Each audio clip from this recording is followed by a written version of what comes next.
What up, YouTube? It's your boy, Eric Trong. This video is going to be more about my life story, and I tried recording it sitting down earlier, but it just felt like I was just rambling. So I think I do better when things are more relaxed on the fly. I have to concentrate on something else. So I'm going to do it while I'm driving, and let's see how this works out, okay? Hopefully I can condense my whole life story into like 25 minutes or less. Probably not. The point of this is to document my journey, how I've come to who I am today, and hopefully those of you that are watching, this is purely for documentation, but also if people are interested in my life and want to see who I am, then hopefully you take away from something in this video, okay? So again, my name is Eric Trong. I'm Vietnamese American.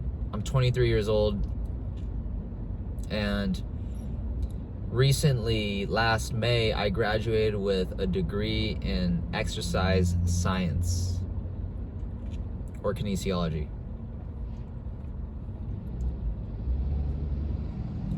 Sorry, itchy throat. Now, the thing is, that's something like we all have been taught to do, right? Go to school, get good grades, get a degree, and find a good career. But no one really tells you what's the implementation? What are the specifics of what kind of career, right? We're all just kind of lost. We have Chat GPT now to guide us. But back then, no, we didn't have that. We just had the peer pressure, the guidance of what your parents think is best for you, not what's actually best for you. And so you fight that internal war in your head from day one, right? Specifically for me, and I feel like for a lot of immigrant kids, like kids coming from immigrant parents, or just kids in general. I don't know. I felt like growing up too as an Asian. I'll start from hold up, I'm all over the place. But yeah, just growing up, we always had this pressure to do good in school. That's where all the Asian stereotypes come from, right? Do good in school, get all A's, tiger moms, tiger dads, or whatever. And so we had this pressure, which is true to an extent. The reason why they pushed that onto us was literally because they came from Vietnam. It was almost like the end of World War II, like post-World War II, 1971, 1973. That's when my dad and mom were born. My mom and dad. And so like they came from nothing. They survived harsh living conditions. Maybe not the ideal living condition, right? Like that, maybe that's like an understatement. I have no idea. But the thing is, they came from a country that didn't have a lot of opportunity, and they could have been kidnapped because they were in relations with Southern Vietnamese resistance, right? And so them coming here with nothing, zero English, zero job experience, or what it's like to live in another country, and they gave birth to me here, where I have all the opportunity in the world because I was born here. So it's like growing up, I was always aware where they came from, but I never cared, or it never really clicked to me until like a few years back recently, like, I don't know, 2019, 2020. Like I always known that, but I think based on the things that's happened to me, the traumas, the arguments, or the beatings that I got kind of took more precedent over the things that they were experiencing, because I was so focused on my own feelings. I was focused on blaming them. Why couldn't they do this for me? Why do I have to get beat? Why me? Why me? You know, like I'm not gonna like victim blaming after the fact. Like obviously I couldn't control, like I didn't know what they went through. They took out their anger on me, or they took out their projections on me. But it's like I couldn't control any of that, right? But I let that developed me into a person that was always victim blaming, had self-limiting beliefs, had low confidence, didn't feel masculine, and, you know, had identity issues. So in kindergarten, you know, I lived a relatively normal kid life. We lived in like a gated community. And you could say, like, I'm a suburban guy. I'm not going to come here in front like I didn't come from a hard life. But the thing is, I always felt left out. I didn't feel like I belonged to anything growing up. Kids, community, I didn't have a groundwork. Like, honestly, sometimes I get jealous of other races, because like Hispanics, blacks, that's who I grew around. Like, yeah, even though they may have lived in like, you know, dangerous areas, they were in poverty, lower income, they had a community, and that's what I longed for. I lived in a safer community, and yes, like, you know, everyone could ask for that too. But it's like, I didn't have a connection. I didn't develop that connection with anybody later on in life. So I always felt lonely. I always felt like isolated. I was the only one. And that's why I turned to video games, watching anime, staying indoors, living on the internet, and living through my fantasies, using the internet, my imagination, and like just staying in this universe instead of like in real life. And so, because I had unsupervised internet access as a kid, I had early internet access. My grandparents had a computer, and that's when like the iPhone was barely developing. Like, it was getting more and more popular, the first smartphone, right? I started using that. I started playing games on there. You know, everything, though technology excited me more than interacting with kids IRL, in real life. I don't know where it came from. I think it was just the fact that I was unsupervised. I played video games. I didn't, like, they told me like to play less video games, but I would always find a way to take advantage of my time to spend more time playing video games rather than going outside developing my social ability, because I didn't know that. I was just a kid, right? My parents also, like, they agreed, like, in order to keep me well behaved, I would have to stay inside, and there was nothing to do. I would watch TV or play games, things like that. And then we moved because my parents wanted a better opportunity, better pay, so they created their own business. We moved from Orange County, that's where I originally lived. I was born in Fountain Valley, and I think like around 5 or 6 years old, we moved to Palm Springs. Way, like, I don't know why we moved all the way over there into the desert, into Riverside. And then I went to school there for first grade. Yeah, I went to, I think, John F. Kennedy Elementary School for a bit. And then I moved to Rio Vista. Like, we moved around a lot as a kid because I don't know what my parents were going through. They were struggling, or they just needed to move for better opportunity, for new opportunities, like work opportunities. So I didn't really develop strong connections with friends from back then. Like, we still, like, I didn't have any true friends that I could stick with. It was like, I had good friends, but not to the point beyond, I don't know, like friend level. Or they were good friends, but they weren't like your ride or die friends or people that you really knew. So I didn't feel that at all. I didn't get the opportunity to develop those sort of relationships until later on in life. And so I always felt like I didn't have a community. I didn't have my roots to fall back on, because it didn't feel like I wasn't proud of like who I was as a Vietnamese person, because I didn't like my parents for that. Like, I just never felt that way. We always moved, and then, like, you know, family drama, at home drama. I would get into arguments, or I would get into, like, what do you call it? Disagreements with my parents, and then I would occasionally get beat if I misbehaved. And then, you know, because my dad, as being a guy with pent-up anger, not knowing how to transfer that emotional energy healthily, he sometimes let that get the better of him, and then we were the ones to kind of take the brunt of his emotional energy. So we got beat, essentially. We got beat sometimes for like little things. And so me and my brother, sometimes I resented him for that.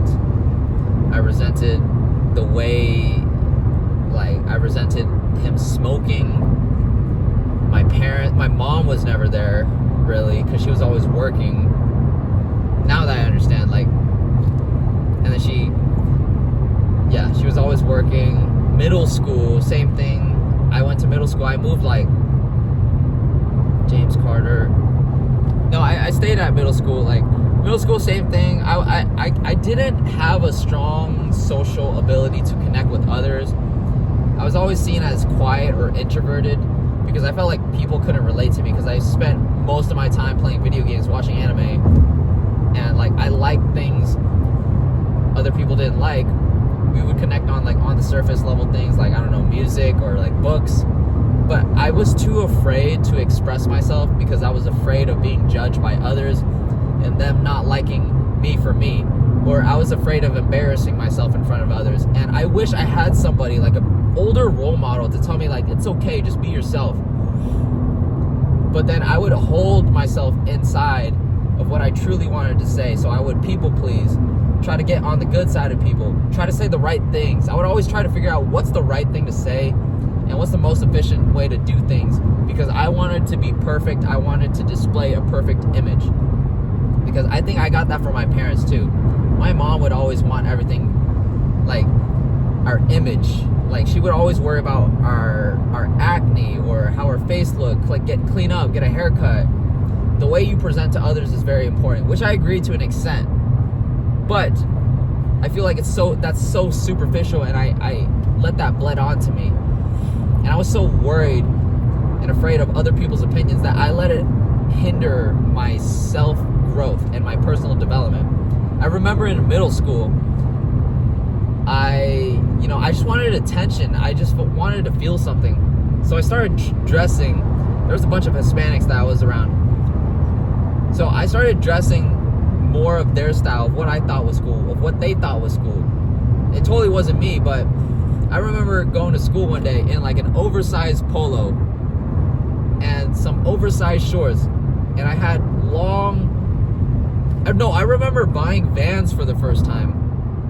I bought Vans for the first time. I was like, oh my gosh, this is so sick. Everybody's wearing this. It was like black Vans. It was like the Cholo shoes, right? I look like a Cholo, basically. And I remember going to school, walking that one day. I had an oversized shirt, oversized shorts, long socks. You know, the higher the socks, the downer the fool. But I remember I felt so fly, and I got a compliment from a girl. And she was like, hey, okay, Eric, I see you. I'll never forget her. I think her name's Natalia, I don't know, Torres. Shout out to her, man. Definitely made my day. It improved my confidence, and I felt like, oh, this is what it feels like to be seen. But then I also had another thought, like, that wasn't me. That wasn't, I guess I was just I was molding myself into a new shell. I was still trying to discover of who I was. And so that was a struggle, like, throughout my whole entire life until recently. And so, you know, with the video games brewing, the incel mindset, what else? Like, because I played a lot of video games, I stayed on the internet, I developed antisocial behaviors, a lot of like morbid thoughts, which is normal. But I started sexualizing, fantasizing women online that don't even exist, and that eventually bled on to real life. And I started viewing girls and women that way. I started seeing them to twist them in my sexual fantasies. It was like not something that I want to get into, because, you know, it's just like, I shouldn't be doing that. I could be like do better. I always had that. I always felt guilty about it. I knew that. I just always felt ashamed whenever I did that. I looked at porn, looked at anime porn, hentai, and I would like, what's a less vulgar way of saying it? I would literally jack off to that stuff too. Like I'm not afraid. I was just trying to find a less vulgar way of saying it. I would jack off to that stuff. I would beat my meat to these things because it gave me that satisfaction, that instant gratification, that fantasy of like what it's like to be with a woman. Because I also like dealt with masculinity issues, insecurities, because I'm holding the tripod to prevent it from falling. But growing up, because I would always see the most popular guys, the good-looking guys in middle school, high school, they would get the girls. Some of them were charismatic, or they were just cool. They looked tough. And I always wondered, like, what's it like to be them? That's why I wanted to change my looks. That's why I wanted to change my clothes, my demeanor, the way I spoke. But I felt so disconnected. I didn't know what was the correct path. I had no guidance, no system, no role model to help me. So I hung around with what I thought was my crowd, but they were just a bunch of pretentious, intelligent people, and like I was in honors and AP. Like I hate those people. Okay, take that back. I don't hate those people. I only hated the people that I was with, that I associated with, because they made me feel like shit. And they don't have compassionate human ability, and they weren't the role models I was looking for. And so, growing up throughout my whole life, I would hang out with, there's a balance, right? Hang out with the smart kids, hang out with the cool kids, the homies. And I just found myself like blending in and out of each, right? And so going to high school, it would be the same thing. I started picking up basketball because that's why I wanted to be more athletic. I wanted to be more active, have the opportunity to meet new people, get out of my own shell a little bit. I remember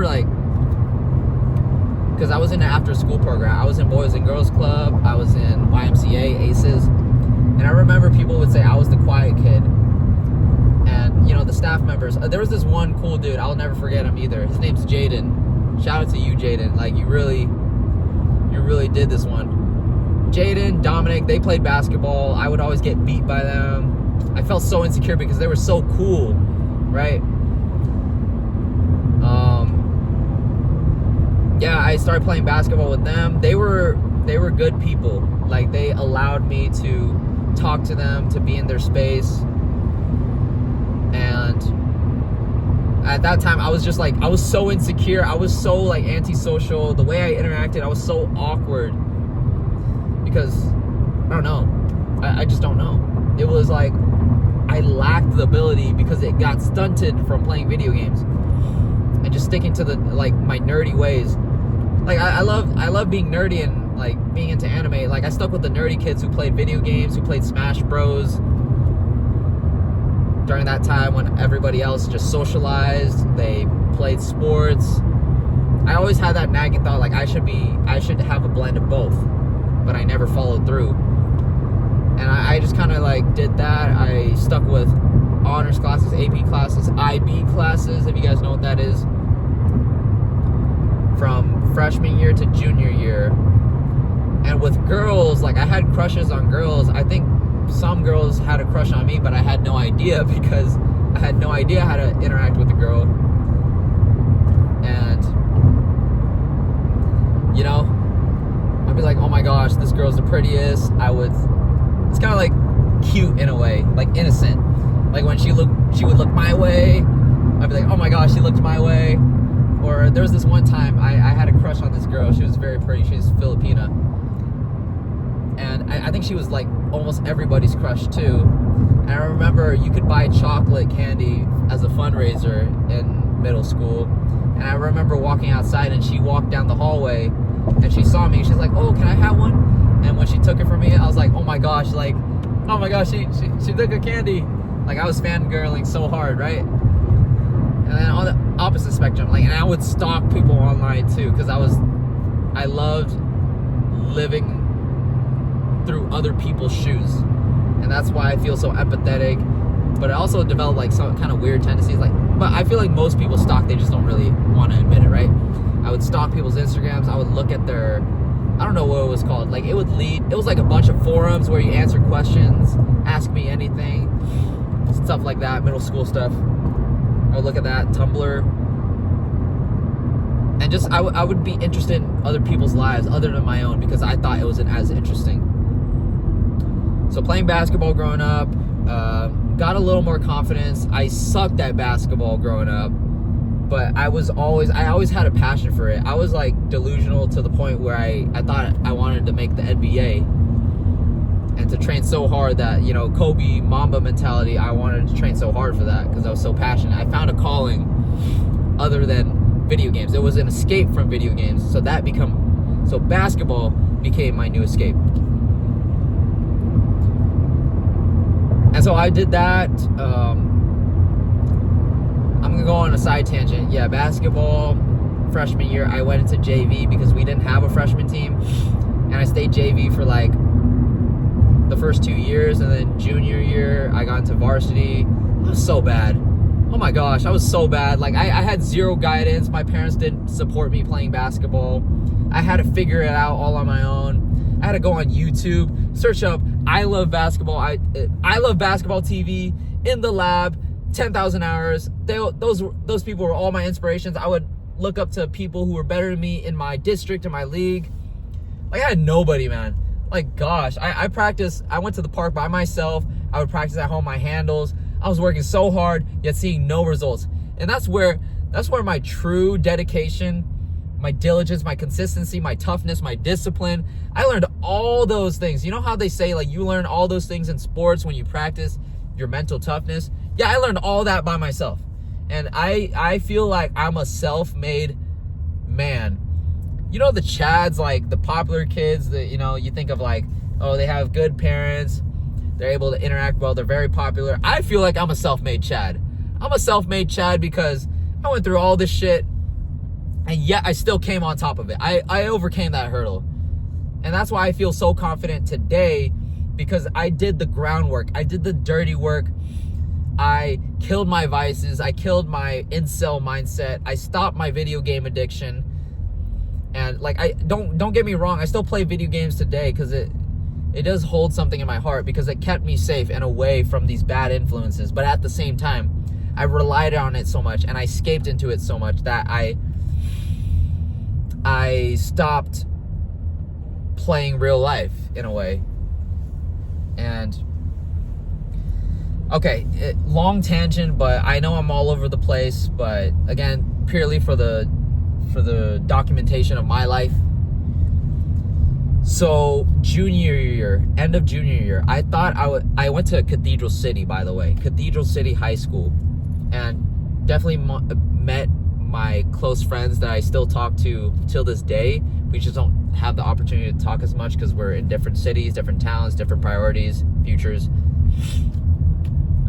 I talked to a bunch of people. I knew a bunch of people, but I feel like they didn't know me. Like, we just all knew each other, you know, how in high school. But I didn't feel like I closely connected. I connected with very few people. And I felt invisible. And I had a longing of wanting to be seen, to be more confident, to get a girl, right? Because that's how, like, that conversation would come up in high school. Like, oh, you got a girl? You kissed somebody yet? You had sex with them? You know? Like, I was still on that innocent side. It was like, outside I was innocent. I wanted to do these innocent things, but inside I had this raw incel morbid thoughts of like, oh, I just want to have sex with a girl. I want to, you know, do stuff. But and then I just kind of like had this Cathedral City career. Thought I was gonna finish it out. My parents said we were gonna move soon. She said to me, my mom, you and your little brother are gonna graduate whatever grade. My brother is graduating 7th grade, and then when I graduate 11th grade, we're gonna stay for one more year and then move down to Orange County again, move back to Orange County. So I thought we were gonna finish our, middle school, high school career up in Palm Springs, but then she pulled, like, once the summer hit of junior year, I think it was 2018, summer of 2018, that's when, like, my whole life changed in terms of, I felt the resentment, I got depressed, I resented both of my parents because I didn't care for them anymore, because I felt betrayed by my mom. She said that would happen, but she ended up, by the time summer of 2018, the end of my junior year hit, she said that, I'm sorry, we need to move now. She didn't give me a reason. I never found out a good reason. She just said, like, you'll understand when you're older. Or she didn't want to explain it now, which I never got. I thought it was bullshit because I was smart enough in my head to understand where they're coming from, because I already understood. Growing up as a kid, I was very frugal. I still have, like, a frugal, cheap mindset, which is not the best till this day. Because growing up, I never wanted to ask for much, because I knew they were in a position where, they weren't well off. Like, sometimes, like, I would go inside their room. I'm worried for their health. I'm worried for their well-being. Can they even uphold the finances, which they can? Yes, I know. I would check the bills for them. I would see random bills on their cabinets. I would look at them. I would see, like, the pills or medicines they would take. Just being worried for them. You know how you get, like, anxious when your parents, like, I stayed home a lot, and when your parents come home, they come home at a certain time, and then when they usually don't, you feel like something's happened to them. Like, did they get in a car accident? I would always worry about that whenever they came home late at night. Like, it's not that I didn't care. I was empathetic. It was just, like, I was worried about that stuff. I was empathetic in that way. But I also didn't, like, I don't know. I wasn't developed as a human being yet. I was still growing up. I was still a kid, right? And then, so, my parents moved us. I had to say, oh yeah, here's the moment. Basically, when I had to move, I was so shocked. I was so shocked. I was so sad that I was going to be leaving behind my community. I thought people would miss me, people would care for me, and it was so sad because I spent 3 years out of high school. Finally, I was able to bond with people, said my goodbyes, like, to my close friends. And I realized after we moved, like, nobody really cared. And that's why I made the realization in like, a pessimistic view. Not even pessimistic, it's just realistic. No one truly cares about you, your well-being, or what's happening to you, because people are just going to move on. Right? Something will happen for, like, the first few days or the first few weeks. They're going to be sad about it, and then they're going to move on with their lives. That's just how it is, right? And I learned that at 16, 17. No, I learned that at 16. Yeah, it was 15 or 16. And so it was just like, I made that realization. It was a blessing in disguise to move. Like, I thought it was the end of the world when we moved again, because it's like you're ripping yourself away from your hometown, from what you knew. You felt that, like, the sky was falling down. And so, like, we moved, like, I had zero desire anymore. The thing that was keeping me up was, the thing that was keeping me afloat was just video games and basketball. And that's what I kind of cruised on. And I felt unhappy on the inside because I felt like a hole in myself was missing. It was almost like a heartbreak, like a major heartbreak. And, like, a sense of longing, nostalgia. I would always look back, like, I wish, we could go back to the times. But also the raw truth, the red pill of it is, like, I realized that people truly don't care. And, it allowed me to see that truth faster, so I wouldn't have to go through that heartache later, like now. And that's why I feel like I grew up so fast in terms of, like, emotionally, mentally, but I was still coping. I still had to cope, which was, I resented my parents for that. I didn't talk to my mom that much for, like, the next few years because I was so stuck up on this fact that she moved us. And, during my senior year of high school when I moved to Santiago, I didn't give a fuck anymore. Like, I didn't care about... I had already had good grades. I was going to go to college. And so I didn't, like, take math that year because I didn't need to. I already had my credits or whatever. And then, what do you call it? Yeah, only thing... I was there for basketball. And, like, the homies that I hung out with that year, like, it was mainly just basketball homies. And then the occasional classmates. But I didn't really give a fuck about any of them. Because there was no point. I just felt like there was no point. And looking back, like, I wish I could have been, like, a little more open. But it was already, like, too late. What's the point, you know? So that's kind of how I felt. I hated the world. Honestly, I just kind of kept to myself, listened to my music, played my video games, played basketball, whatever kept me to distract me from my problems. And then I still continue with my incel mindset, just, you know, dealing with those problems on the other hand, on the back end. And then come college, my freshman year of college, I was excited. I went to Cal State Fullerton. This was back in 2019. Damn, that's a long time. Wow. Yeah, so 2019, went to college. Honestly, my college career, it was kind of like subpar too. I kind of coasted. I had no plan, no 5-year plan or anything. I didn't know what I wanted. I just chose kinesiology because I played basketball and it was related to sports. But now, it's funny because everything ties back together now. Or things kind of just find their way. Like, I love basketball. I did exercise science. I actually started being more interested in the major itself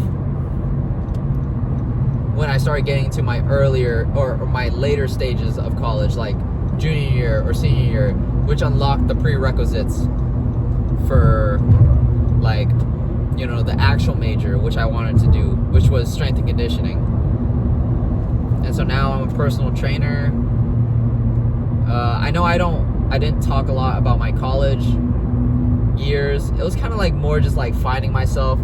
I had to deal with my incel mindset. I was so thirsty and I was so lustful, you know, because now in my college era, this is where guys and girls hook up. They go out and party and have fun, drink, the usual, right? The usual. It sounds like Arizona State University, but that's not what I wanted. I just wanted to, I used that time to kind of figure out, trying to deal with myself while coasting throughout college, because I also didn't care about it too much. It meant nothing to me, in a way. So, honestly, I feel like I'm being lazy because it's like very mentally taxing to look back at my life, because I've already done that in the past. But I'll kind of give a short breakdown of how I became the man I am today. So, I was tired of being skinny. And, you know, I was tired of being viewed as this Asian kid who was 5'7", doesn't really talk a lot. He's a little introverted and awkward. And I got tired of that.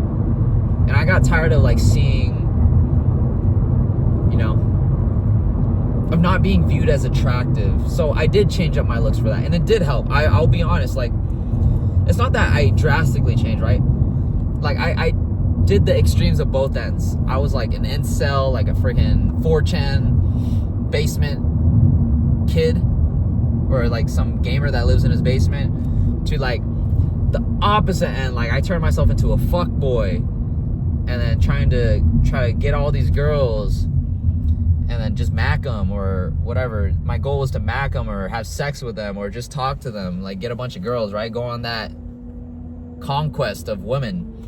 Girls, not women. And it's like both sides weren't right. So I always struggled to find that in between, because I had my own moral compass, right? I was a little more mentally developed than others. And then I just got sick and tired of being sick and tired. I started hitting the gym because I was sick of being skinny. I started changing my looks a little bit because I wanted to attract girls that had, you know, the same sense of style, the same sense of philosophy as me, who were beautiful, but I viewed it from a wrong intention, a wrong state of mind. I didn't focus on myself first. I was so desperate and so thirsty for a woman. I wasn't focused on like having fun. Like, it's okay if you know, just be relaxed in the moment, be present. And I feel like till this day, I follow the principles of like stoicism, a little bit of hedonism, not too much, because that a lot, like, be in the present, live your life, be confident in who you are. You only live once. You're gonna die either way. Fulfill your greatest potential as a man.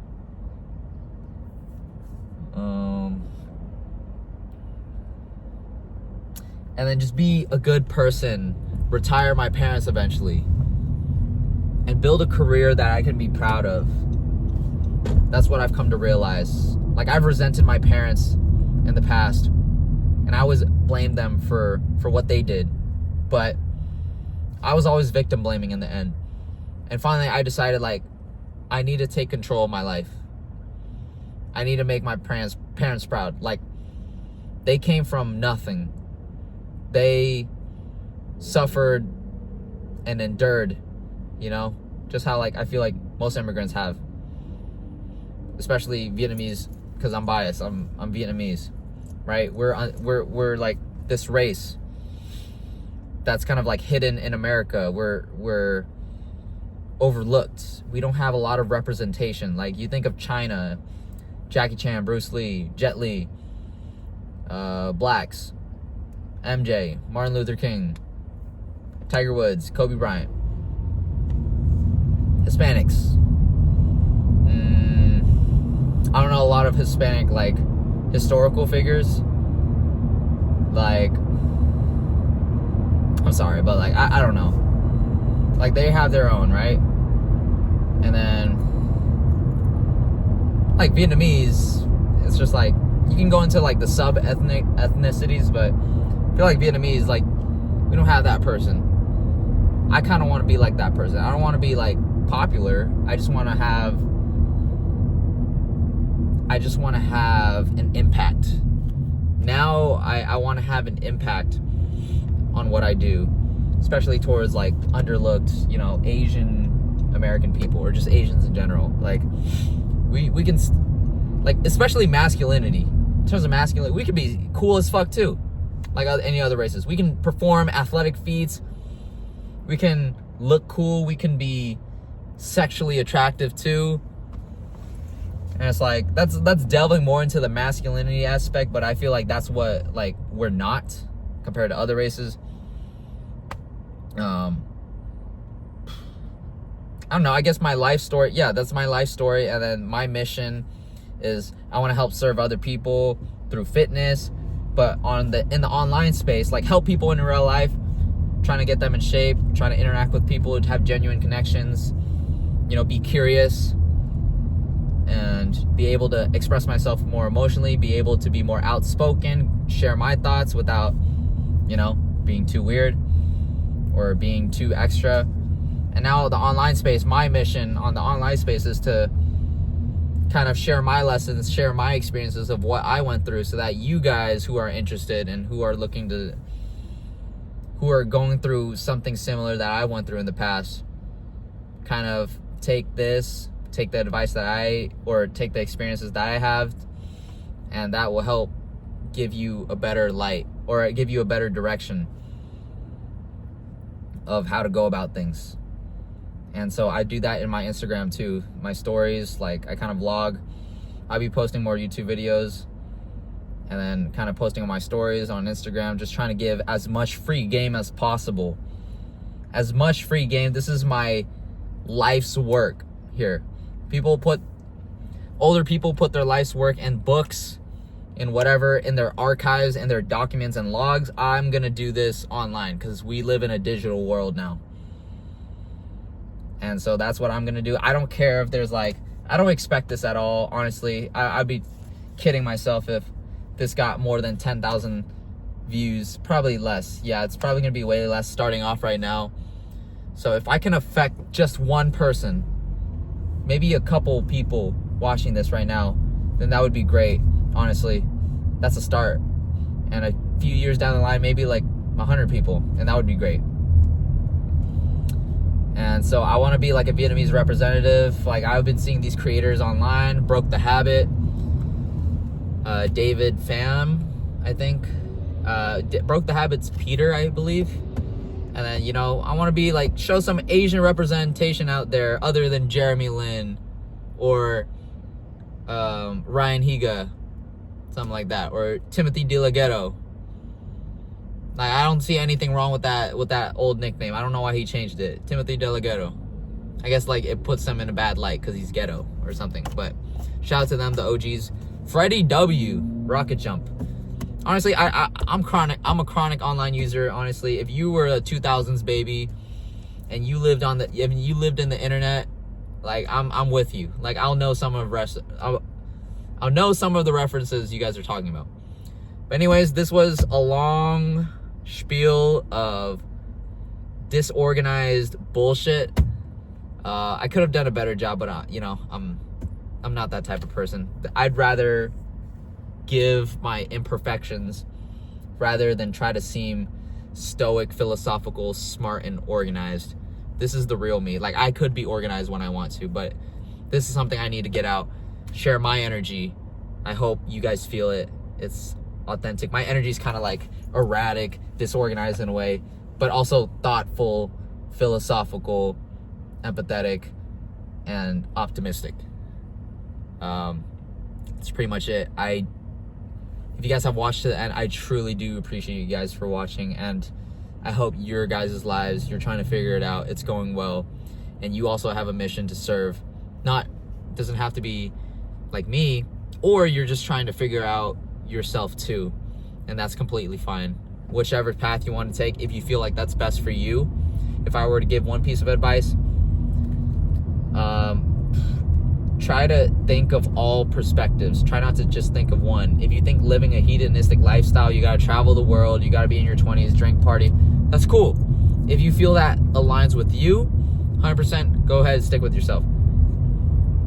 If you have other values and you connect with me, that's great. And I wish you the best of bettering yourself, of bettering your community, improving your relationship with your parents, your siblings, being a role model for others. And you know, if you're an entrepreneur, you're trying to get that bag like me too, get that bag too. And I wish you the best of luck in the next 5 years. You're gonna make it. You're gonna do great. I love you guys. I'll see you guys next time. I'm headed to my job.